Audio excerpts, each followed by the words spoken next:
this guy over here.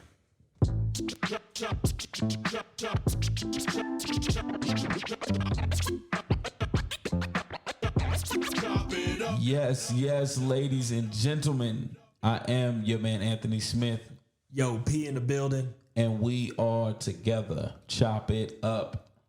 Yes, sir. We're going to dive right on in today. Today's topic, man. Woo, we talking about that fatty-ah, that moolah. We talked about pricing before, man, but we're going to talk about like the causes and effects. So, it's like starving kids in Africa. Like, what happens? Like, right. I don't want no big belly. I'm already brown and short. Stupid, man. Retarded. So, the topic of today, man, we're gonna go over like, and this goes out to consumers. Hope you guys are listening, and videographers, man. I hope you guys pay attention as well. Don't get undercut, underpaid, overused. None of that, man. Like, don't do it. Like straight up, you know, I think me and Ant both learned from the DJ world. You know, everybody gets equipment. Everybody feels like they're a DJ. So they're going to do it for pennies.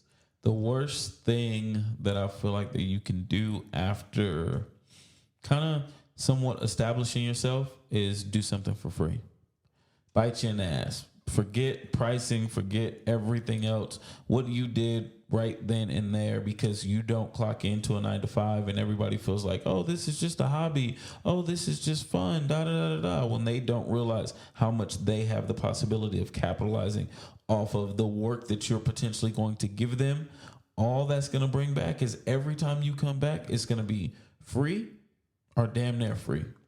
Right. And, you know, that's what they're going to expect. Not saying that's what it's going to be, but that's what they're going to expect. Right. You don't know what community you're pouring that free work into. You don't know, you know, sister daddy's cousin done said that you'll hook it up for free, and down the line where they're like, well, sister daddy cousin said that you'll do it for, you did this for this amount. And nah, man, it's not the way it works. No, you know, you guys got to like really stand your ground with pricing and be okay with missing some gigs. Know your worth. Like 100%. Be okay with not being able to get that quote unquote opportunity. I don't know how many times everybody's done heard it. Oh man, I'll give you the shout out, or I'll put you on. No, like to me, if I'm already gonna give you good service, you should be doing that anyway. Exactly. You know, just like I'm gonna tell people like, oh yeah, when I shot for them, man, it was super cool. Like, you know what I mean? And that's spreading the word to whoever else is gonna work with you. Yeah. You know, because it goes full circle. You know, it's sometimes you get videographers that, you know, you're hard to work with, but it goes back the same way. Some clients are hard to work with. Yeah. And I really think whenever you start downgrading yourself and not putting respect on the work that you do and you know, the hobby, you sell yourself short. You don't just sell yourself short. You sell everybody that's in the game short as well. Mm-hmm. You do, because everybody feels like they have a 4K camera now and they have Movie Maker, or what was the Apple one? I can't even think of the Apple version of Movie Maker, which is the entry level. But they feel like they could do it themselves, basically. They feel like, what do I need to hire this guy out to come and do this video who's going to charge me X amount of dollars when my iPhone does 4K? Right, and my response to that is, that's cool. Just do it yourself then. Do it. No love lost. You know, it's whatever. You know, I'm gonna move on to the next client. My thing is, if you are intentionally coming to me for exposure and to get yourself and whatever it is that we shoot out there more, how can you not pay me what I'm worth?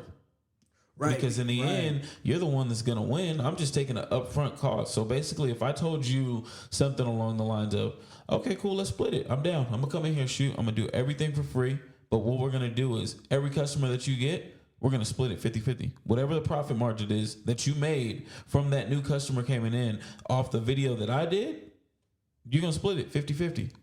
Right. They're going to look at you like it was crazy. Right. But there has to be some type of a W. Like the W's got to go both ways, you know.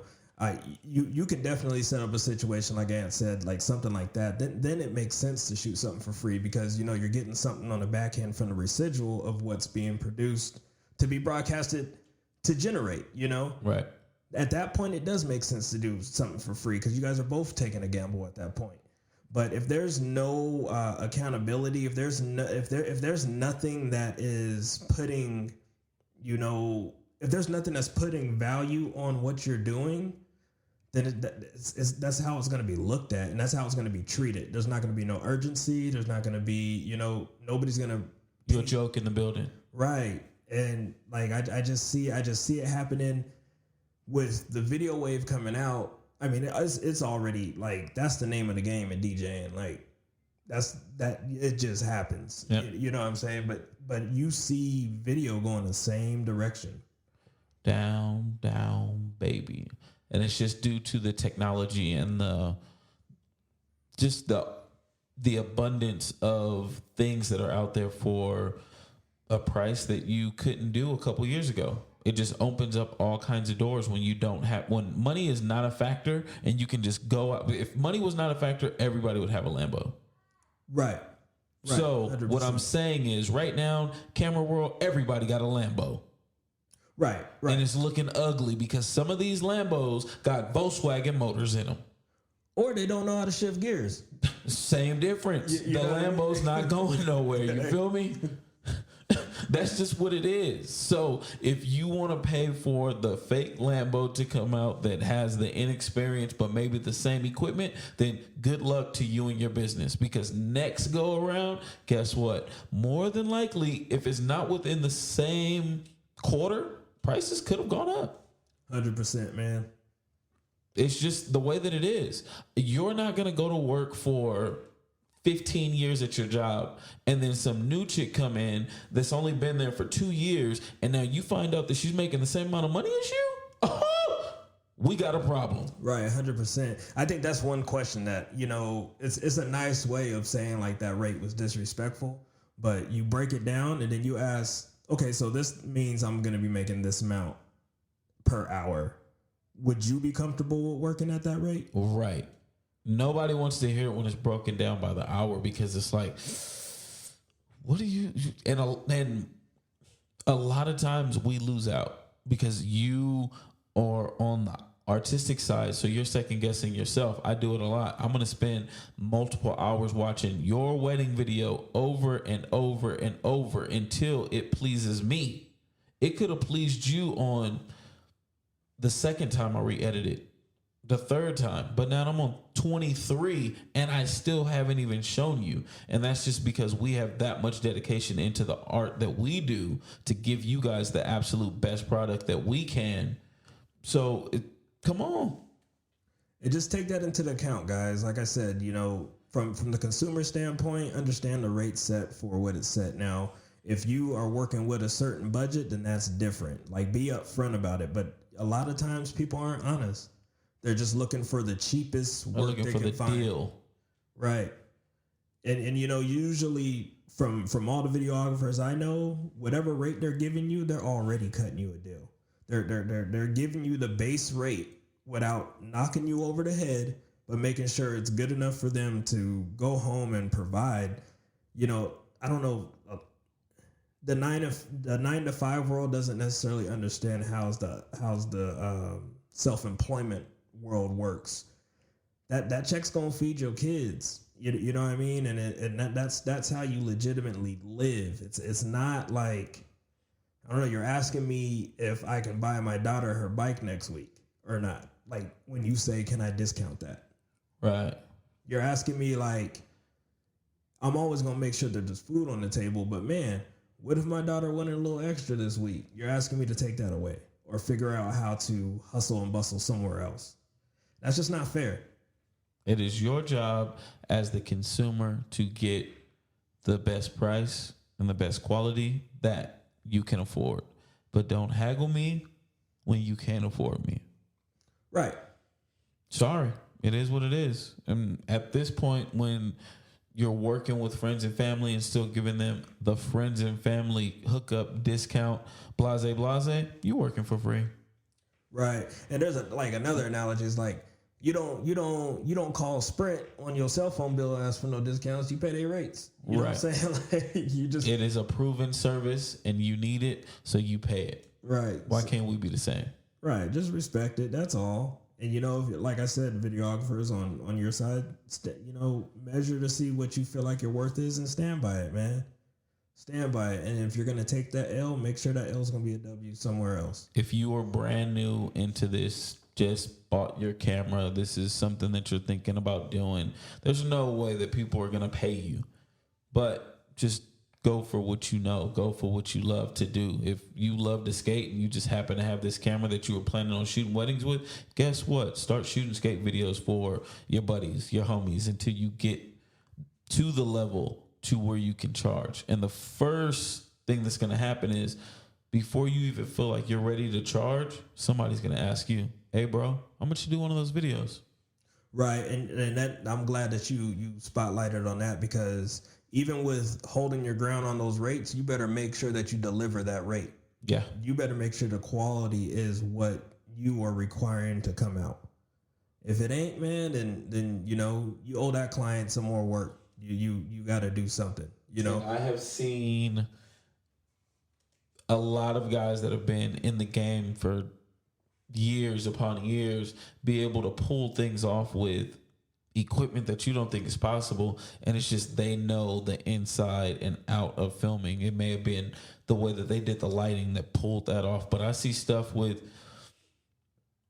cameras that I have and I'm like, there's no possible way, but you have no idea who the operator is on the other side of that. And I guarantee you they charge for that. Yes, you're paying for that experience. And it's funny when you get somebody who knows their worth, because they don't even haggle. They give you the price and that's it. They're not coming back with, oh, well, okay, well, what was the budget that you and da-da-da were planning on spending? This is my price. This is my rate. This is what myself, my company, what we're going to perform. And you already know what you're going to get. And especially if they sought after you. It's not like you're in their DM. A lot of times you're not. They're contacting you like, hey, I saw some of your work, or somebody told me this, blah, blah, blah. And then it goes down that route. So once you hear that, you should already know you got them in your pocket. They're already in your pocket. They're contacting you. Right. And, there's other ways to move as well. If somebody hits you with a budget, just let them know up front what you can do with that budget.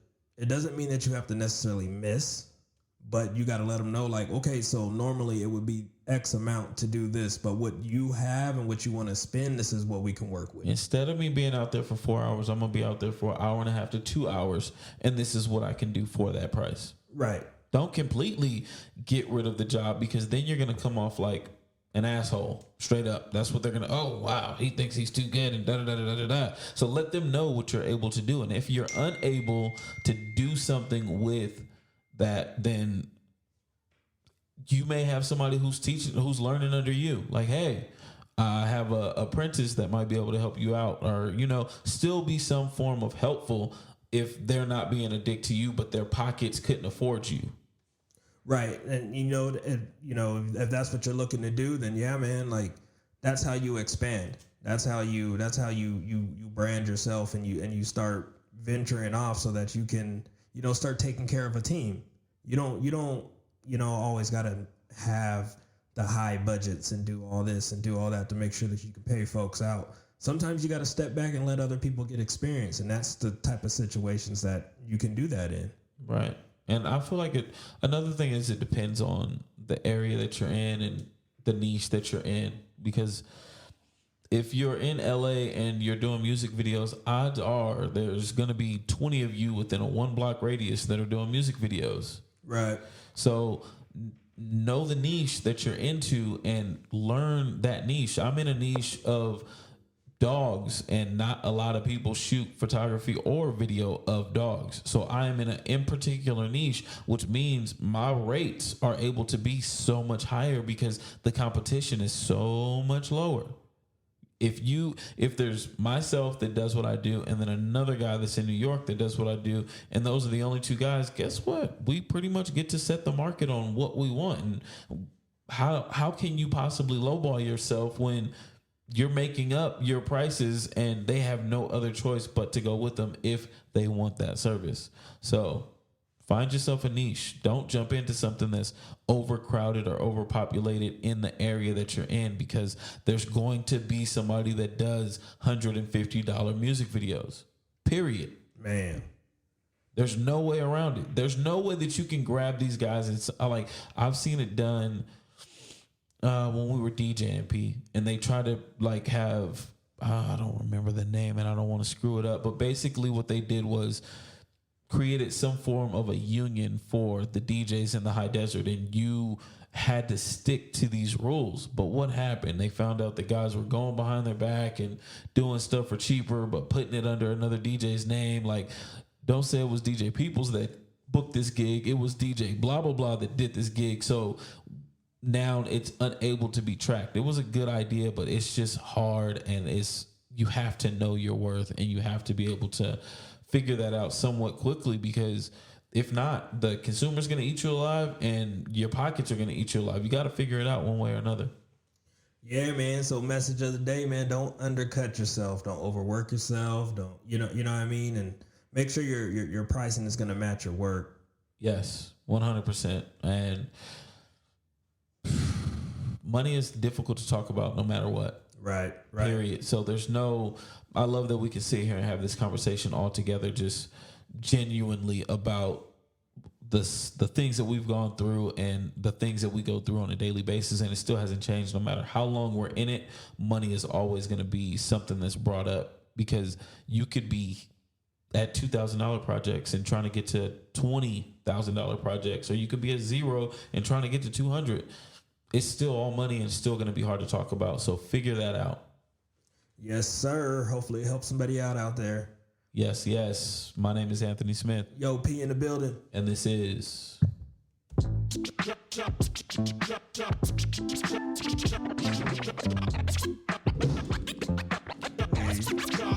Slamming that heavy ass phone down again.